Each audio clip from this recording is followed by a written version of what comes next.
नमस्कार, मैं हूं पूजा सिंह और आप देख रहे हैं आर्यन टीवी नेशनल। चलिए बुलेटिन की शुरुआत करेंगे उत्तराखंड की कुछ बड़ी खबरों के साथ। तो वहीं खबर सामने आ रही जो सीएम धामी ने एक्स पर किया पोस्ट। सीएम धामी ने भ्रष्टाचार पर सख्त रुख अपनाया। वही वर्दी सामग्री घोटाले की जांच के आदेश भी दिए। दोषियों के खिलाफ कड़ी कार्यवाही के भी आदेश जारी किए सीएम पुष्कर सिंह धामी ने। वहीं राज्य सरकार का भ्रष्टाचार पर जीरो टॉलरेंस नीति के तहत ये कार्यवाही हो रही है। वहीं आपको बताते चले मुख्यमंत्री पुष्कर सिंह धामी ने राज्य में भ्रष्टाचार के खिलाफ कड़ा रुख अपनाया। साथ ही उन्होंने वर्दी सामग्री घोटाले की जांच के आदेश भी दिए और दोषियों के खिलाफ सख्त कार्यवाही सुनिश्चित करने के भी निर्देश दिए। तो वहीं सीएम धामी ने अधिकारियों और कर्मचारियों को स्पष्ट रूप से कहा कि भ्रष्टाचार बिल्कुल भी बर्दाश्त नहीं किया जाएगा। सभी विभागों में पारदर्शिता और जवाबदेही बनाए रखने पर भी जोर दिया। वहीं सीएम धामी ने इस कदम का उद्देश्य जनता को ईमानदार और भ्रष्टाचार मुक्त प्रशासन देना बताया। वहीं आपको बताते चले सीएम धामी ने एक्स पर किया पोस्ट। साथ ही भ्रष्टाचार पर सख्त रुख भी अपनाया। वर्दी सामग्री घोटाले का ये पूरा मामला जहां दोषियों के खिलाफ कार्यवाही के आदेश भी दिए, जहां जीरो टॉलरेंस नीति के तहत ये आदेश जारी किए गए।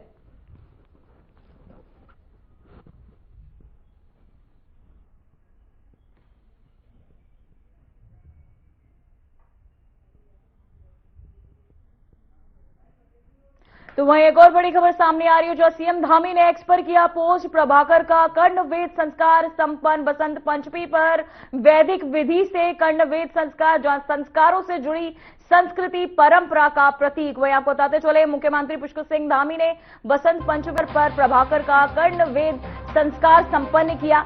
ये संस्कार वैदिक परंपरा के अनुसार किया गया और इसे पारंपरिक संस्कारों और साथ ही सांस्कृतिक रीति रिवाजों का प्रतीक भी माना जाता है। कार्यक्रम में धार्मिक मंत्रों और पारंपरिक विधियों का पालन करते हुए संस्कार संपन्न हुआ। वहीं सीएम धामी ने परिवार के सदस्यों के साथ मिलकर इस अवसर पर धार्मिक और सामाजिक दृष्टि से महत्वपूर्ण और भी बताया। साथ ही आपको बताते चले बसंत पंचमी पर को लेकर प्रभाकर और कर्णवेद संस्कार। साथ ही आपको बताते चले सीएम धामी ने एक्स पर किया पोस्ट, जहां प्रभाकर का कर्णवेद संस्कार संपन्न किया गया। बसंत पंचमी पर वैदिक विधि से कर्णवेद संस्कार किया गया। तो वहीं आपको बताते चले इसे महत्वपूर्ण भी बताया सीएम पुष्कर सिंह धामी ने।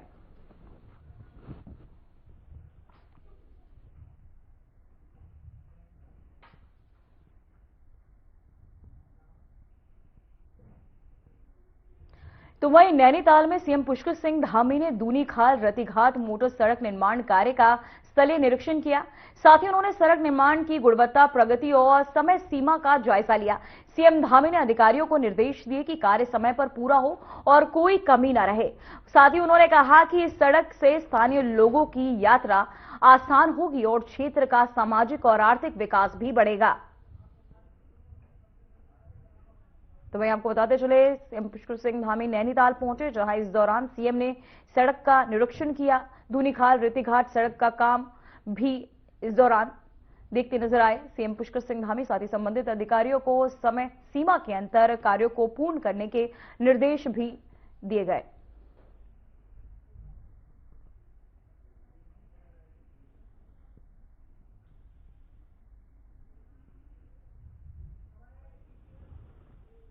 देखिए, क्योंकि पूरे इस मानसगंज क्षेत्र में और विशेष रूप से हमारे यहाँ कैंची धाम नीमकरोली बाबा के स्थान पर आने वाले लोगों की संख्या काफी बढ़ गई है इन सालों में, और उसके कारण से जो आगे का ट्रैफिक चलता है उनके लिए काफी असुविधा होती है, जाम का सामना करना पड़ता है और कई घंटे लग जाते हैं रानीखेत जाने वालों को, अल्मोड़ा जाने वालों को, या बागेश्वर जाने वाले, कौसानी जाने वाले, या मैं कहूँ कि इधर से पिथौरागढ़ का भी रास्ता यहाँ से होकर जाता है, जागेश्वर धाम से लेकर अनेक स्थान इस रास्ते से ही होकर जाते हैं।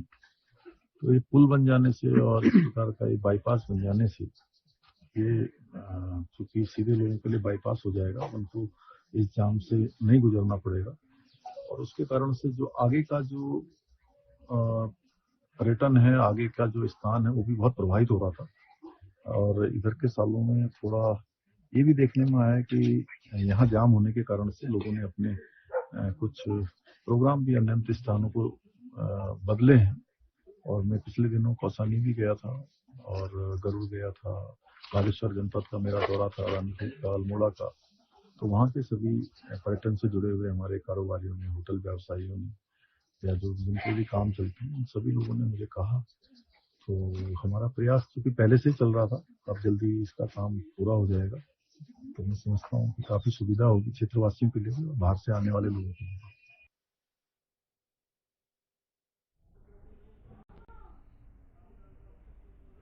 तो वहीं मुख्यमंत्री पुष्कर सिंह धामी से केंद्रीय सड़क परिवहन एवं राजमार्ग मंत्रालय के राज्य मंत्री अजय टम्टा ने मुलाकात की। इस दौरान उत्तराखंड में सड़क, राष्ट्रीय राजमार्ग और आधारभूत ढांचे के विकास से जुड़े महत्वपूर्ण विषयों पर सार्थक चर्चाएं हुई। बैठक में प्रदेश में राष्ट्रीय राजमार्गों के विस्तार, सड़क सुरक्षा, पर्वतीय क्षेत्रों में बेहतर कनेक्टिविटी और चल रही और प्रस्तावित सड़क परियोजनाओं की प्रगति पर विस्तार से आपको बताते हुए विचार विमर्श भी किया गया। केंद्रीय मंत्री अजय टम्टा ने कहा कि राज्य की भौगोलिक परिस्थितियों को ध्यान में रखते हुए परियोजनाओं को और समयबद्ध तरीके से पूर्ण करने के इस दौरान चर्चाएं की। वहीं प्राथमिकता के आधार पर आगे भी बढ़ाया जा रहा है। जहां वहीं मुख्यमंत्री पुष्कर सिंह धामी ने कहा कि राज्य सरकार केंद्र सरकार के सहयोग से उत्तराखंड में सड़क और परिवहन अवसंरचना को सुदृढ़ करने के लिए साथ ही यह अब तैयारियां कर रही है।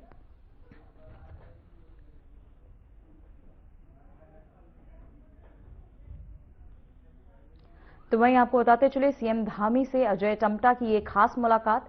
इस दौरान परिवहन को लेकर भी विचार विमर्श करते, साथ ही व्यवस्थाओं को सुदृढ़ करने पर लगातार प्रयासरत है सरकार, जिसे लेकर बोलते नजर आए सीएम पुष्कर सिंह धामी। वहीं उत्तराखंड में सड़क विकास को लेकर चर्चाएं भी इस मुलाकात के दौरान दोनों के बीच हुई।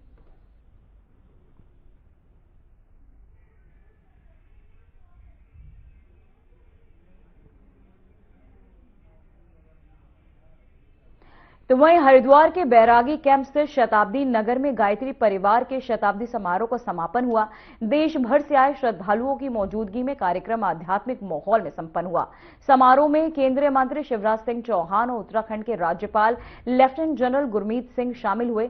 शिवराज सिंह चौहान ने कहा कि विश्व अशांति के दौर से गुजर रहा है और भारतीय संस्कृति ही शाश्वत शांति का मार्ग दिखा सकती है। वहीं राज्यपाल गुरमीत सिंह ने कहा कि 51 दिनों की तपस्या भारत की आध्यात्मिक शक्ति का प्रमाण है और ये नए युग की शुरुआत है। तो वहीं आपको बता दें, गायत्री परिवार का शताब्दी समारोह संपन्न, जहां शताब्दी नगर में कार्यक्रम का आयोजन किया गया। देश भर से श्रद्धालुओं की इस दौरान मौजूदगी भी रही, जिसे लेकर बोलते भी नजर आए शिवराज सिंह चौहान।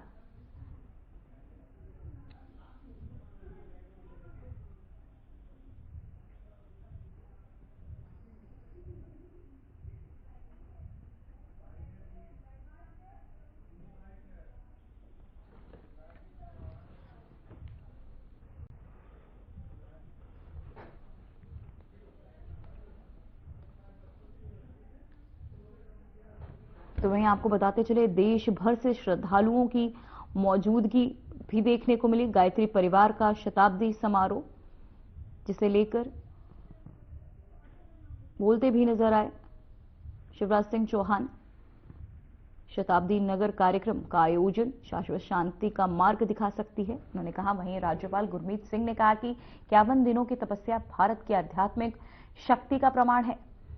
तो वहीं हरिद्वार में इसका आयोजन किया गया। शिवराज सिंह चौहान ने कहा कि विश्व अशांति के दौर से गुजर रहा है और भारतीय संस्कृति ही शाश्वत शांति का मार्ग दिखा सकती है। तो वहीं गायत्री परिवार का शताब्दी समारोह, जहां शिवराज सिंह चौहान भी मौजूद रहे, वहीं राज्यपाल गुरमीत सिंह भी इस दौरान। सौभाग्य का दिवस है कि आज शताब्दी समारोह का समापन हुआ है।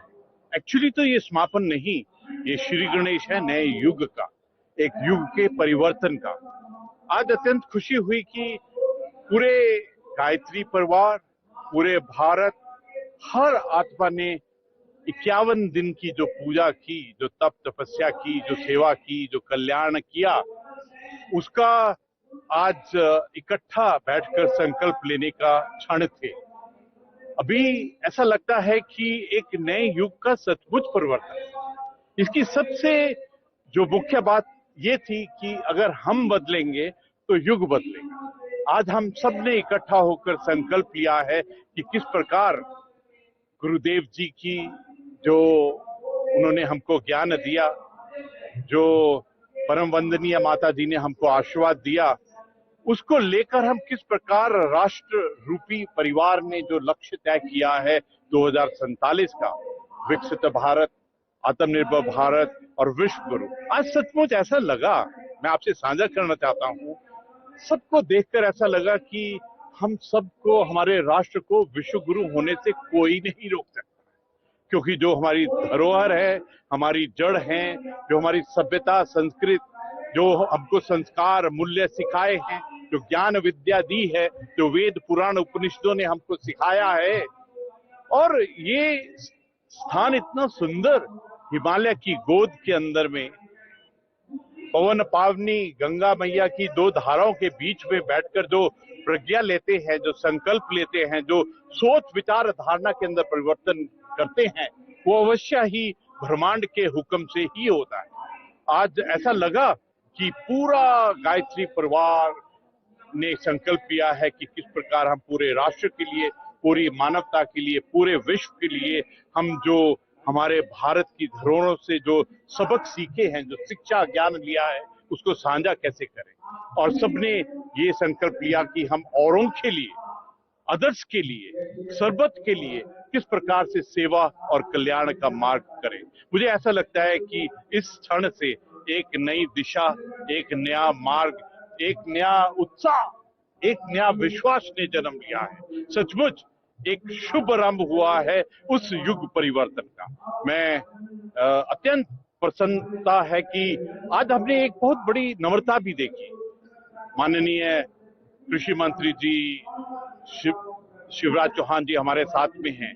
एक तरफ नाम में शिव जी का प्रतीक है, उसके अंदर में इतनी नम्रता की अपने आप को एक सेवक और साधक के रूप में देखते हैं।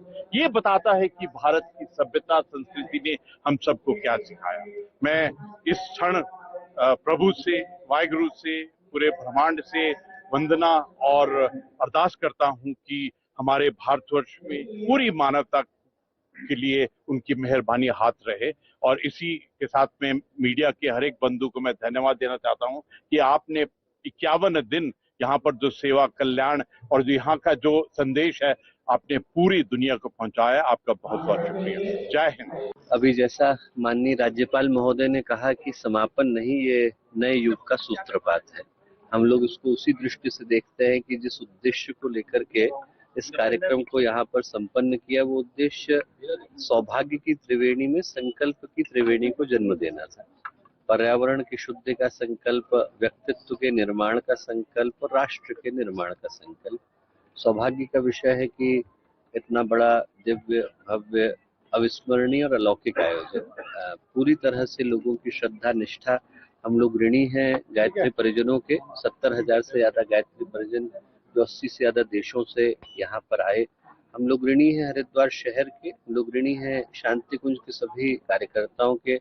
हम लोग अभिनंदन करते हैं मीडिया बंधुओं का, जिन लोगों के निरंतर सहयोग के कारण ये कार्यक्रम इतने अच्छे से संपन्न हो पाया, और अनेकों ऐसे लोगों का जिनका नाम संभवतः मैं न ले पा रहा हूँ, पर उनके बगैर ये कार्यक्रम संभव न हो पाया होता। ईश्वरीय शक्तियों का जो संरक्षण मिला, उसके लिए भी हम लोग हृदय से आभारी हैं। विश्व में चारों ओर अनिश्चितता है, अशांति है, अस्थिरता है, व्यापार को हथियार बनाया जा रहा है। तब ऐसे माहौल में ये भारतीय संस्कृति और विचार है जो संपूर्ण विश्व को शाश्वत शांति के पथ का दिग्दर्शन करा सकता है। आत्मवत् सर्वभूतेषु वसुदैव कुटुंबकम, और विश्व का कल्याण हो, यह हमारा मूल मंत्र है। और इसको धरती पर उतारने के प्रयास यहाँ गायत्री परिवार परम पूज्य गुरुदेव और वंदनीय माता जी के आशीर्वाद से कर रहा है। अद्भुत है यहाँ का दृश्य।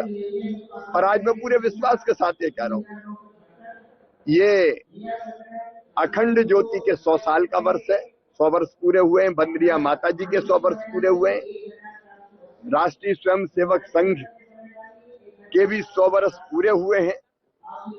वंदे मातरम के 150 साल। आज मैं स्वामी विवेकानंद जी के वो शब्द फिर से स्मरण कर रहा हूं कि सुदीर्घ रजनी समाप्ति जान पड़ती है, महान निशा का अंत निकट है। जो अंधे हैं वो देख नहीं सकते, जो बहरे हैं वो सुन नहीं सकते, लेकिन मैं स्पष्ट रूप से देख रहा हूं कि भारत माता एक बार फिर से अंगड़ाई लेकर खड़ी हो रही है और विश्व गुरु के पद पर अधिष्ठित हो रही है। और ऐसी संस्था गायत्री परिवार, राष्ट्रीय स्वयंसेवक संघ आज जो अभियान चला रहे हैं वो सचमुच में भारत को तो शक्तिशाली बनाएंगे ही, एक वैभवशाली, गौरवशाली, संपन्न, समृद्ध, शक्तिशाली, आत्मनिर्भर और विकसित भारत का निर्माण करने में सहयोग करेंगे ही, बल्कि पूरी दुनिया को शाश्वत शांति की दिशा में ले जाएंगे। तो वहीं हरिद्वार में अपर्णा यादव ने आरोप लगाया कि उनके गंगा स्नान के समय वीडियो बनाया गया, लेकिन सच में यह है कि स्नान के दौरान घाट पर कोई कैमरा मौजूद ही नहीं था। मीडिया ने उनसे तब सवाल किए जब वह स्नान करके बाहर आई थी। वीडियो में भी साफ दिखता है कि स्नान के समय कोई मीडिया कर्मी आसपास नहीं था। यह आरोप सवालों से बचने के लिए लगाए गए थे। तो वहीं आपको बताते चले, अपर्णा यादव का गंगा स्नान पर विवाद, जहां वीडियो बनाने का उन्होंने बेबुनियाद आरोप भी लगाया। तो वहीं आपको बताते चले, स्नान के समय कोई कैमरा मौजूद नहीं था।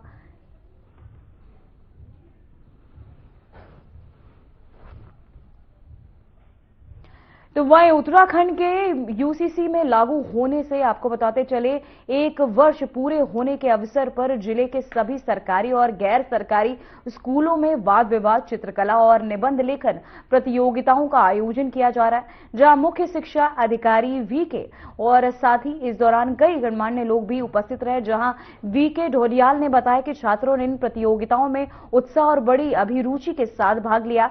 वहीं प्रतियोगिताओं का मूल्यांकन अभी प्रगति पर है। उन्होंने बताया कि प्रत्येक विकास खंड से 3 शीर्ष प्रदर्शन करने वाले छात्रों का चयन किया जाएगा। इस प्रकार कुल 18 मेधावी छात्र अगले राज्य स्तरीय कार्यक्रम में सम्मानित किए जाएंगे। वहीं चयनित छात्रों को आगामी 27 दिसंबर को देहरादून में आयोजित यूसीसी दिवस समारोह में पुरस्कृत भी किया जाएगा। तो वहीं आपको बताते चले, देहरादून में स्कूलों में यूसीसी दिवस का समारोह आयोजित किया जा रहा है। इसे लेकर छात्रों को इस सम्मान भी इस दौरान पुरस्कृत भी किया जाएगा।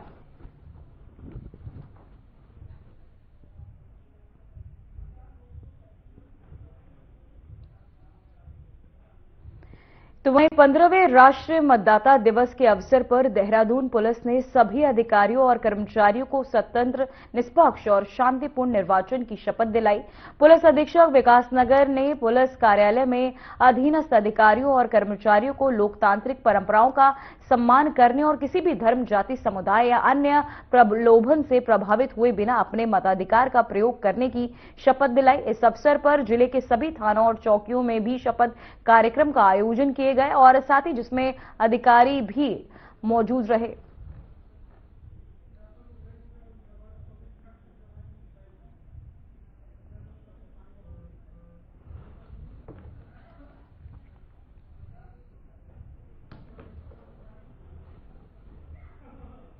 तो वहीं देहरादून में गणतंत्र दिवस के अवसर पर परेड ग्राउंड में चारों ओर वाहनों, ठेलियों और रेडियो का प्रवेश पूरी तरह प्रतिबंधित रहेगा। वीआईपी और अधिकारी भी इस दौरान मौजूद रहेंगे, जिसे लेकर ये मुख्य गेट में प्रवेश करेंगे अधिकारी। वहीं जबकि आम प्रतिभागी army, paramilitary, police, home guard, press और नागरिक रेंजर ग्राउंड, मंगला देवी इंटर कॉलेज या काबुल हाउस में अपने वाहन पार्क करके पैदल परेड ग्राउंड में प्रवेश करेंगे। सभी प्रमुख रूट और सिटी बस मार्गों के लिए डाइवर्ट और बैरियर व्यवस्था की गई है। वहीं आउटर और इनर बैरियर के जरिए केवल वीआईपी और पास धारक वाहन ही प्रवेश कर पाएंगे। आम नागरिक निर्धारित पार्किंग में वाहन खड़ा कर पैदल परेड देख सकेंगे।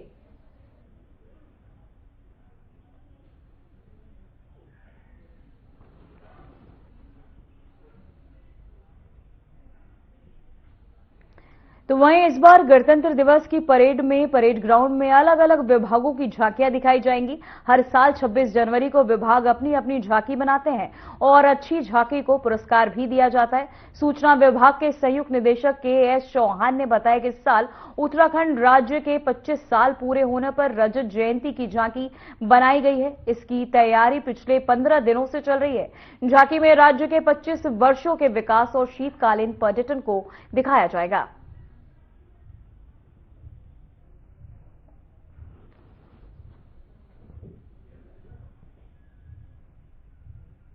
दिवस की परेड में जो परेड ग्राउंड देहरादून में आयोजित होने वाली है उसमें सूचना विभाग की भी झांकी रहेगी।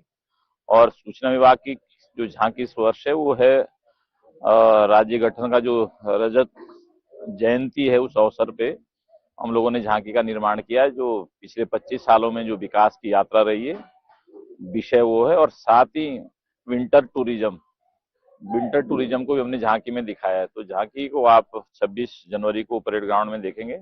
निश्चित रूप में सूचना विभाग की जो झांकी पिछले 15 दिन से तैयार हो रही है और 25 तारीख तक दिन तक झांकी तैयार हो जाएगी। और निश्चित रूप से ये झांकी, जैसे कि पिछले 2 वर्षों में उत्तराखंड सूचना विभाग को प्रथम पुरस्कार प्राप्त हुआ था, 2024 में भी, 2025 में भी, और इस बार भी हम प्रयास कर रहे हैं कि हमारी झांकी, सूचना विभाग की झांकी बहुत ही उत्कृष्ट हो। तो वहीं जनपद में गणतंत्र दिवस के अवसर पर एसएसपी प्रवीण सिंह डोभाल ने सभी थाना प्रभारियों को सुरक्षा कड़ी करने के निर्देश दिए। वहीं कार्यक्रम स्थलों पर पर्याप्त पुलिस बल तैनात किया जाएगा। महत्वपूर्ण जगहों पर मेटल डिटेक्टर और एंटी सैबोटाज टीम भी सक्रिय रहेगी। होटल, बस अड्डा, रेलवे स्टेशन और सिनेमा हॉल पर विशेष निगरानी की जाएगी, जहां बम निरोधक दस्ता राउंड और सीमाओं पर 24 घंटे चेकिंग सुनिश्चित भी की जाएगी। लक्ष्य है आयोजन को शांतिपूर्ण और सुरक्षित बनाना। सिंदूर के बाद लगातार देश में सुरक्षा व्यवस्था को और मजबूत करने के लिए और बढ़ाने की जरूरत लगातार रही है। पूर्व में भी हरिद्वार पुलिस लगातार सभी जगह पे, बॉर्डर पॉइंट्स पे, रेलवे स्टेशन, या जितने भी महत्वपूर्ण इंस्टॉलेशन है वहां पर चेकिंग के हम लोग अभियान चलाते रहे हैं। वेरिफिकेशन की कार्रवाई हमारी चलती रही है। इस बार भी हरिद्वार पुलिस पूरी तरीके से मुस्तैद है। सभी थाना प्रभारियों के संबंध में निर्देशित किया गया है। सर्कल अफसर, एसपी, सभी लोग अपने अपने क्षेत्र में लगातार गश्त में, लगातार चेकिंग में रहेंगे। और अगर किसी व्यक्ति को कोई भी संदिग्ध वस्तु दिखाई देता है, तत्काल हरिद्वार पुलिस को 112 के माध्यम से अवगत कराएं, ताकि आगे की जो भी कार्रवाई की जा सके। तो वहीं देहरादून में 77वें गणतंत्र दिवस समारोह की तैयारियां अंतिम चरण में है। परेड ग्राउंड में होने वाले मुख्य कार्यक्रम को लेकर प्रशासन पूरी तरह मुस्तैद है। मुख्य विकास अधिकारी अभिनव शाह ने नोडल अधिकारियों के साथ कार्यक्रम स्थल का निरीक्षण कर व्यवस्थाओं का जायजा लिया। साथ ही उन्होंने प्रवेश व्यवस्था, बैठने की सुविधा, पेयजल, स्वच्छता और सुरक्षा इंतजामों को समय पर और व्यवस्थित रखने के निर्देश भी दिए।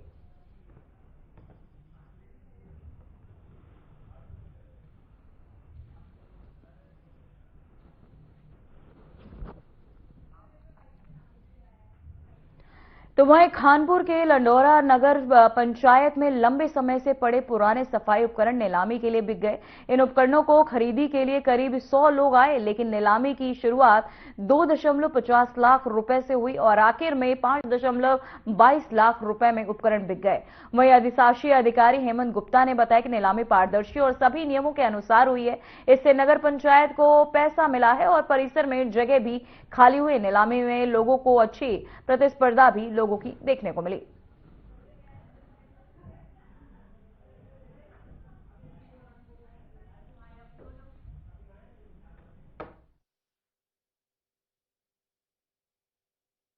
हुआ था, उसकी नीलामी कराई गई है।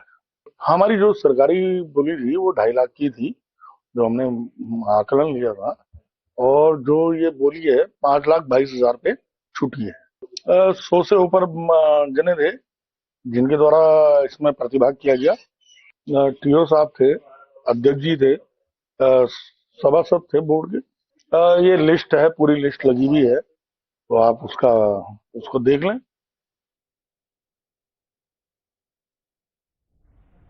तो वहीं नैनीताल में हाल ही में बर्फबारी हुई, जिससे शहर पूरी तरह सफेद हो गया।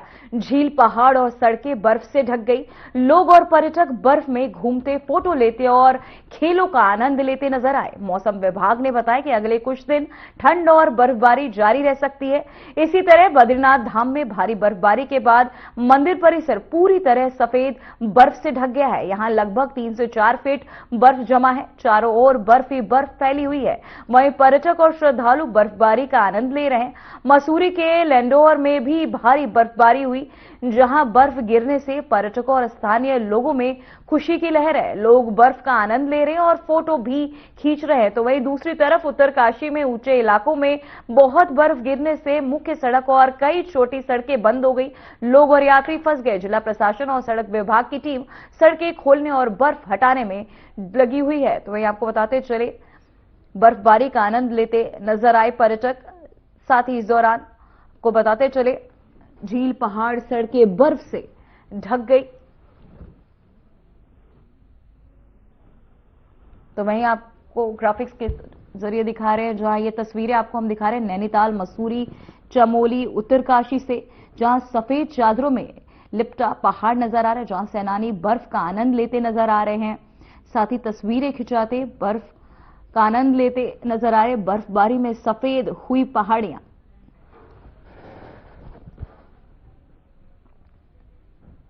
फिलहाल उत्तराखंड की खबरों में इतना ही। देखते रहिए आरएन टीवी नेशनल। मुझे दीजिए इजाजत। नमस्कार।